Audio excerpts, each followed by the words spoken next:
आज़ाद कश्मीर में गुज़श्ता एक हफ़्ता से कंप्लीट अनरेस्ट की सिचुएशन है।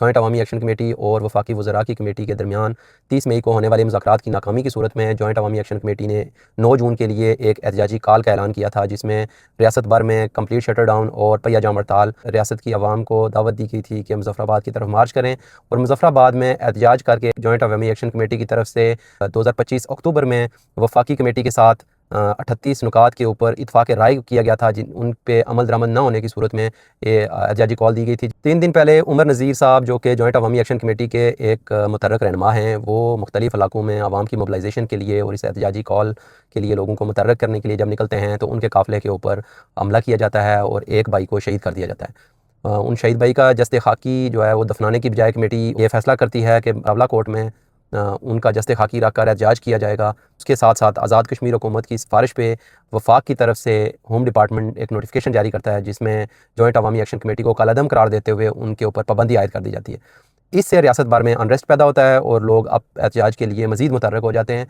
रावला कोर्ट के अंदर कल रात को एक बहुत बड़ा सानिया पेश आता है, जिसके अंदर रियासती जबर के ज़रिए रेंजर्स और पाकिस्तान से दीगर जो फोर्सेस गई हुई थी वो एक ऑपरेशन करती हैं, जिसके नतीजा में वहाँ पे काफ़ी शहादतें होती हैं। वो फोर्सेस के भी 6 से 7 बंदे जो हैं वो शाम में शहादत नोश करते हैं। आज 9 जून है और मीरपुर डिवीज़न से तमाम तर काफ़िले जो हैं वो मुजफ्फराबाद के लिए रवां दवां हैं, जो पहले रावला कोर्ट के अंदर जाएंगे, उस एहतजाज में शामिल होंगे और वहाँ से पुंछ डिवीज़न का काफ़िला भी शामिल होकर ये तमाम लोग मुजफ्फराबाद में इकट्ठे होंगे। अल्लाह खैर करे, रियासत के अंदर कुछ बहुत बड़े साने की तरफ जाते हुए हालात नज़र आ रहे हैं। जो आज़ाद कश्मीर हुकूमत है उसका किरदार जो है वो तमाशाई से बढ़ के कुछ भी नहीं है।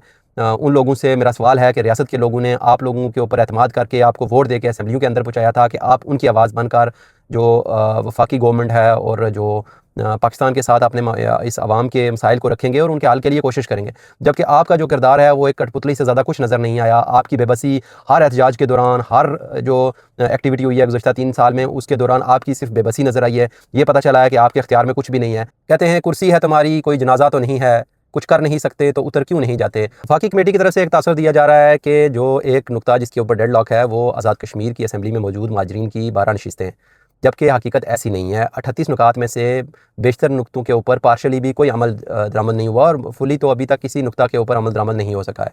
अगर इसी एक नुक्ता को लिया जाए तो ये 12 नशिस्तें क्यों ज़रूरी हैं।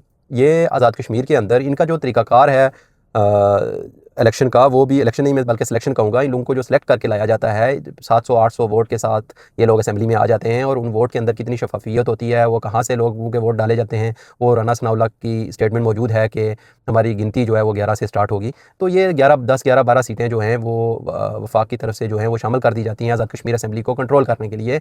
वैसे तो मौजूदा जो सेटअप है वो वैसे ही कंट्रोल्ड है, वैसे ही कंप्रोमाइज़ है। वो मतलब इमरान खान के नाम पर सेलेक्ट होकर आते हैं और पूरी की पूरी असम्बली जो है वो आसिफ जरदारी के साथ जाके खड़ी हो जाती है एक इशारा के बाद। तो ये लोग तो वैसे भी ये भी कठपुतली हैं, लेकिन किसी भी टाइम आपको आज़ाद कश्मीर के अंदर से हकीकी जो नुमाइंदे हैं वो भी तो असम्बली में पहुंच सकते हैं। तो उनको कंट्रोल करने के लिए जो है ना ये 12 सीटें बहुत ज़रूरी बताई जाती हैं कि मुजफ्फराबाद के अंदर खुदा न खास्ता जो हालात नज़र आ रहे हैं वो किसी बड़े रियासती सानिया की तरफ जाते हुए नज़र आ रहे हैं। इन 12 लोगों को जो जिनको आप सेलेक्ट करके आज़ाद कश्मीर की असम्बली में लाते हैं, इनके अंदर कौन से न्यूटन और आइंस्टाइन बिठाने होते हैं आपने जो आज़ाद कश्मीर की रियासत को बेहतर तरीके से चला सकेंगे और अवामी जो खिदमत है उसको बेहतर तरीके से सर अंजाम देंगे। इसमें जावेद भट्ट जैसे लोगों को आप लोग ला के मुसल्लत करते हैं हमारे ऊपर, जिन लोगों की जो कैपेबिलिटीज़ हैं वो पूरी जहाँ कहीं भी वो लबकुशाई करते हैं। पिछले दिनों जो असम्बली में उन्होंने जो है ना गुल खिलाए हैं, जो उनकी तकरीर थी वो सुन के पूरी आज़ाद कश्मीर और पाकिस्तान भर की आवाम जो है वो महसूस हुई है किस कदर किस कैलिबर के लोग आप बैठाते हैं। आज़ाद कश्मीर के जो नौजवान हैं वो पढ़े लिखे लोग हैं, दुनिया भर के मुल्कों में रहते हैं, बड़ी जो तरक्की याफ्ता अक़वाम है उनके साथ बैठते उठते हैं। उनको आप लोग बेवकूफ़ नहीं बना सकते। उनके ऊपर आप लोग इस तरह के लोग मुसल्लत करेंगे और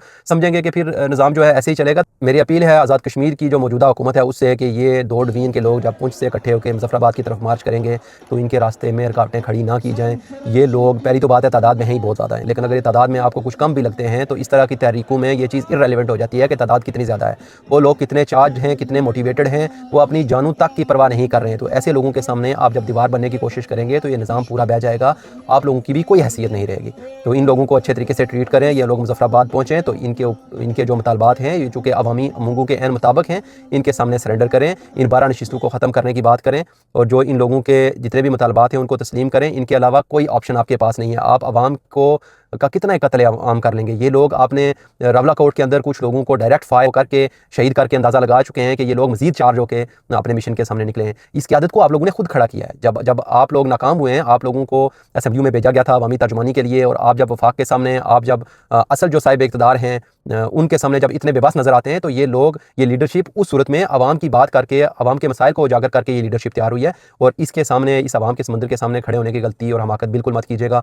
इन अवाम के मुतालबात मुज़फ़्फ़राबाद पहुँचने से पहले आप लोग एक्सेप्ट करें और इस मुल्क को इस सिचुएशन में से निकालें। जॉइंट अवामी एक्शन कमेटी जो है, उसके जो ओहदेदारान हैं और दीगर जो आवाम है, उससे भी अपील है कि किसी भी सूरत इस तहरीक को तशद्दुद की तरफ ना जाने दिया जाए। एक पुरअमन तहरीक है। जो भी तहरीक पुरतशद्दुद होती है, रियासत को और उसको चलाने वालों को एक बहाना मिलता है, और वो आप रियासत की मशीनरी के साथ तो मुकाबला किया नहीं जा सकता।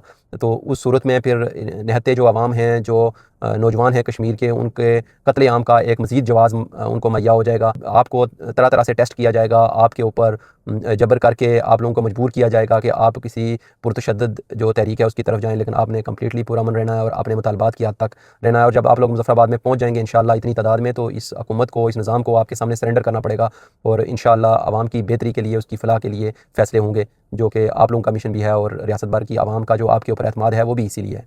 शुक्रिया।